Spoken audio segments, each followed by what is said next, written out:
needed to pop onto Facebook Live tonight because I've had the same conversation with like 5 people and in the last like 5 days. So like a short time period. And I'm like, okay, if everybody's having this issue, we need to talk about it because it's a big deal. And so thank you when you actually have issues and you actually talk to me through DM or whatever. That's super, super like helpful or questions that you're asking. And I would love to help you out in any way that I can. Because if you're having a question, likely somebody else is having, dealing with kind of the same thing that you may be. So, it's always a good, basically time to ask any sort of question that you have about food or whatever. Anyway, it seems like women are beating themselves up for having cravings or feeling like they always have cravings, literally up to their eyeballs in cravings, or kind of eating with wild abandon of some sort, maybe a binge, maybe something like that, for whatever reason. And there's a common theme to this. So basically the whole point of my live is, what is your body trying to tell you if you're up to your eyeballs in cravings or finding yourself through like 3 cartons of Oreos, and you don't even know what happened, that type of thing. So anyway, a little bit of personal backstory here. I used to deal with cravings. I would experience cravings, like a lot of different cravings for that matter, for a variety of things. It didn't really matter. I don't know that I ever had one specific food that was, like the thing that I craved. But I always kind of found myself like, God, why am I craving this? Why am I being such a jerk right now? Why is my appetite rearing its ugly head? And why do I always have cravings?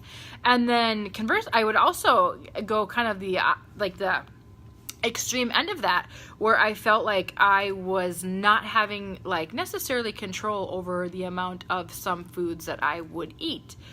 Maybe there were foods that were not necessarily a health food or whatnot, maybe a treat type food. I would feel like I had zero control over that kind of stuff.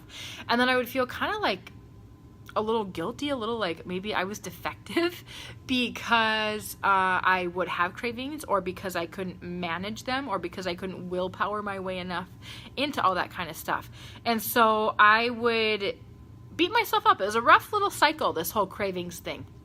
And turns out you're able to not experience insane cravings, and turns out you don't need to binge your face off on a whole bunch of different things, and you can still enjoy food. We just have to look at things a little strategically. So anyway, that's a little bit of my story with cravings and kind of going off the rails eating. But I had the same conversation with many of you over the weekend and maybe Thursday and Friday as well. And so I was like, it's probably a time to talk about this one on Facebook Live. So here is what is true for me. And I just kind of touched on it briefly, was, in my personal history with, insane cravings and feeling powerless around certain foods, or like not being able to shut off the eating of certain amount of, certain foods, even though I was past the point, of a healthy amount of those types of things. Here's exactly what worked for me. And it's basically investigating 2 things in my life. And actually not just true for me, true for most of the women that I actually coach nutritionally, over the past couple years. So what I like to start with for myself is, kind of backing into this a little bit differently. So when I feel myself being like, oh my God, I need to eat this or this or this, or I'm feeling snacky, or I'm craving this or this or this, it's not that I'm like we can go and see all these Facebook posts that say, well, if you're craving chocolate, you're probably deficient in whatever. And if you're craving sweet and salty, you're probably deficient in whatever. I think that's bullshit. There's probably some truth to it. I don't know. I'm not sure that I necessarily believe all that. I think people have their foods that they enjoy, and then when it's, if they're falling down in a couple areas, those are the things that are going to pop up for them. But whatever. To each their own. So here's what is exactly true for me and my clients. Number 1, there's 2 pieces here. Is when I'm feeling insanely craving snacky, whatever, or find myself eating way the hell too many peanut butter eggs or whatever it is, there is a good chance that I have made meals throughout the day that are not big enough, or they're not well-rounded enough, or whatever. And I know it sounds completely bogus to say, you want me to eat more food when I'm already feeling snacky. Like, isn't that like am I not doing too much here.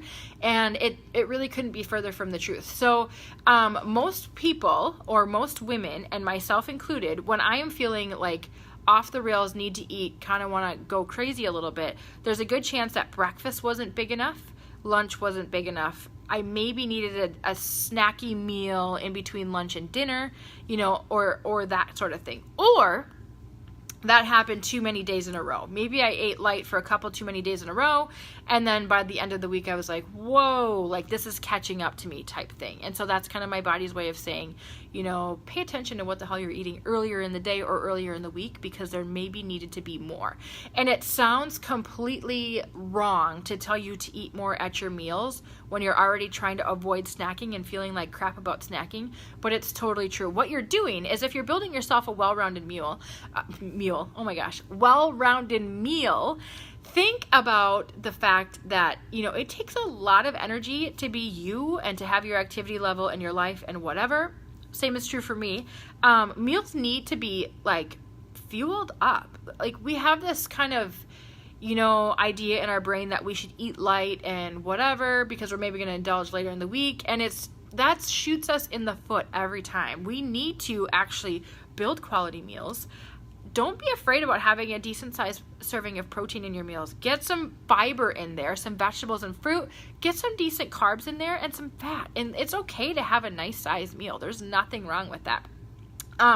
So that is probably the biggest thing that I find myself leaning on, and most of the women that I coach, is if you kind of get in the habit of building decent sized meals, that tendency to want to snack and binge and all that kind of crazy stuff subsides. And it might not go all the way away, but it drastically improves, simply because you're actually eating enough at your meals. You're feeding your body at regular intervals, and it's like, yeah, I feel good. Okay, so I don't need to tell, you know, I don't need to tell Amanda through a series of cravings again that she needs to eat more. Like, she's feeding me enough at meals, and I feel good. It's kind of, that's what's happening inside of your body.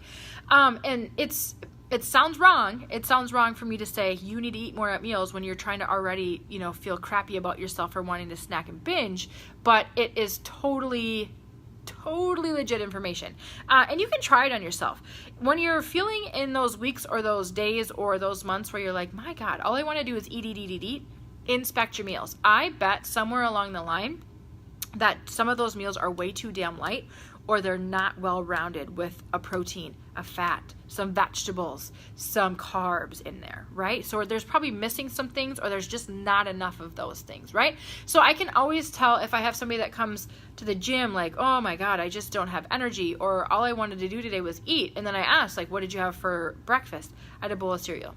Okay, fine, but there's not a whole heck of a lot to a bowl of cereal. What did you have for lunch? You know, I think I ate really light for lunch today. I wasn't very hungry. I had an apple, I had a side salad, and I had like a handful of, you know, some whatever. Not a whole lot. And the point is not to say shove your face full of food, but the point is to say don't skimp on eating your meals. Like, meals are important for a reason. We need to eat, we need to fuel, we need to replenish energy, we need to have more energy for later in the day, we maybe need to recover from a workout. If you're feeling like you need to eat the rails off of some Oreo cookies or whatever, check your meals. Are they big enough? Are you having some decent sized meals, or are you eating like a bird, right? So that's where I would start first. Let me know if you get any mileage out of that anyway. So yeah, if you are watching, shoot me like a little, like, give me a like or whatever if you're like, yeah, that sounds like me, and that actually sounds like advice that I could take fairly easily, right? Or tell me what you actually had for the last couple meals, and let's troubleshoot this live. All right. The second thing that I is 1,000,000% true for myself and for the women that I coach as well, is there's a good chance that if the meal thing isn't the culprit for me, like my meals are actually fairly decent, I'm not skimping, I'm not overindulging, you know, like they're pretty decent, they're pretty right on.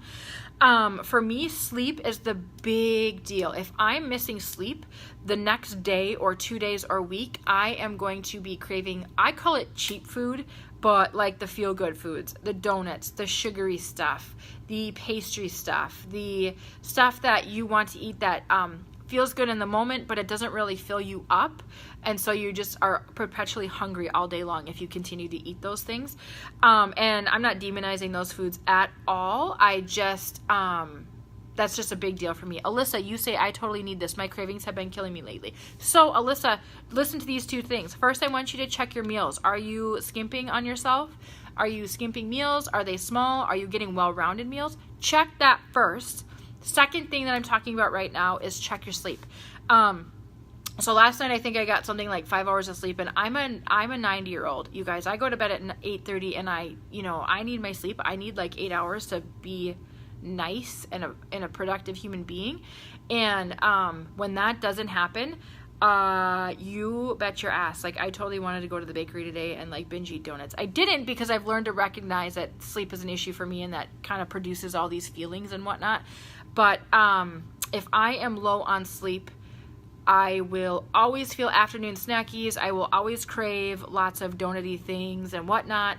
Sometimes I go for it, sometimes I don't. I've just learned to recognize that that's a really big deal for me. So if you're feeling totally like, oh my God, I need to eat everything in sight, and if it's not a meal issue for you, it's likely a sleep issue for you. A lot happens with our sleep. If we're not getting enough sleep on the regular, we're not getting like the hormonal restorative process that happens in our body, or that's designed to happen in our body, like hunger regulation cues, signals, all that kind of stuff. That's not happening at the kind of proper intervals that it should. And so your body's like, dude, you human, you need energy. I'm going to tell you to eat donuts to get all that quick energy. And then in an hour, I'm going to feel like shit because my blood sugar is going to drop, and I'm going to tell you to do it again so you don't get the shakes. So it's kind of a yucky cycle. So if you're like, yo, my meals are an issue, that's an easy fix. You can simply begin incorporating more well-rounded meals into your life, or just beefing up those meals a little bit.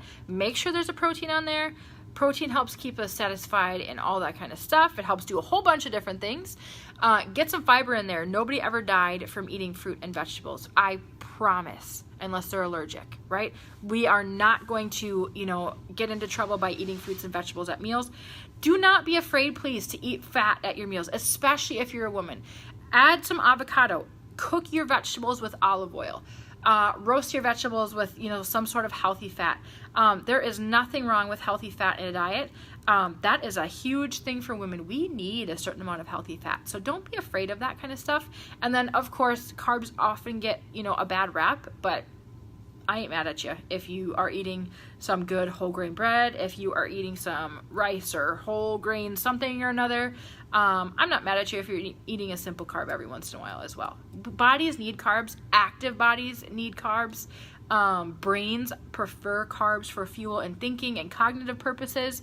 The people that are telling you not to eat carbs are not to be trusted, whatever. So anyway, check those things. Are the meals big enough? Are they well-rounded enough? And then check your sleep. I bet you're going to find a culprit in there somewhere. And let me know if you have any specific questions related to this. If you are like, what the hell do I make for meals? Like, how do I get to well-rounded? Here is a starting spot for you. I have a 20 under 20 guide, which is basically my go-to 20 meals that I can prepare in under 20 minutes. Minimal ingredients. Like, these aren't complicated things, you guys. These are basically like plug and play meals. They taste good. They're pretty dang nutritious, and they are very quick to prepare. Often some of them are piggybacking one off of another. So check that out for sure. I'm going to link it up in the comments in just a couple seconds after I get off of this video. So please grab that if you have not already. Refer back to it as needed. Okay. Let me know if this is helpful for you, because I want to hear back on this kind of thing. Let me know what you guys come up with and what you guys find out as far as cravings, binges, all that kind of stuff. The easiest way to not necessarily cure it, but get a good handle on it is to make sure you actually are eating enough in general and you are getting enough sleep. Those two are those are what I get the most mileage out of, and the women that I coach get the most mileage out of. Cool?